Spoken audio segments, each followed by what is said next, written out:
Kuphelile ukuqagula mayelana nokuthi owayengumengameli wezwe uJacob Zuma uzobuya noma cha eKhomishaneni kaZondo. Akaguquki kwakufunayo. uZuma ufuna usihlalo wekhomishana akashenxe. uZuma wake wabhalela lekhomishana ekhala ngokuthi usihlalo wayo uchemile nanokuthi yena noZondo banobudlelwane obuthile, kodwa ke uthe evula isigcawu nje usihlalo wakuphika lokho. Mr. Zuma has never been to any of the houses in which I have lived with my family since the early 1990s. Ummeli kaZuma uthi lesigcawu sinenhlese yezombusazwe kanti siyindlela yokugadla kowabengumengameli wezwe. I would suggest that their version is not the end of the story about this difficult concept. So that's the first ground.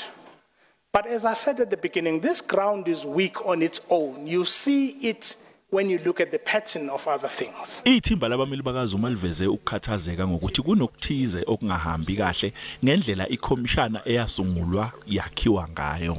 Ngenkathi evele kule khomishana uZuma wathi le khomishana yasungulelwa ukuqeda nya ngaye. There is something wrong with how this thing was established. It was not thought through.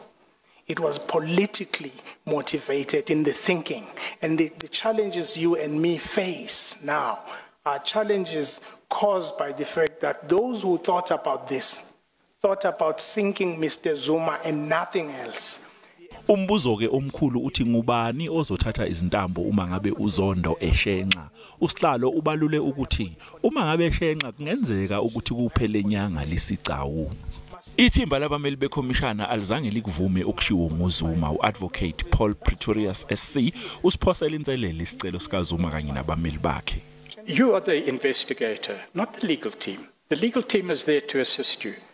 It's your job, if I may say, without presumption, Chair, but this is for the purposes of argument, it's not a lecture. Isigcawu sizoqhubeka kusasa nalapho kulindeleke khona ukuthi uZondo akhiphe isinqumo ngesicelo sikaZuma.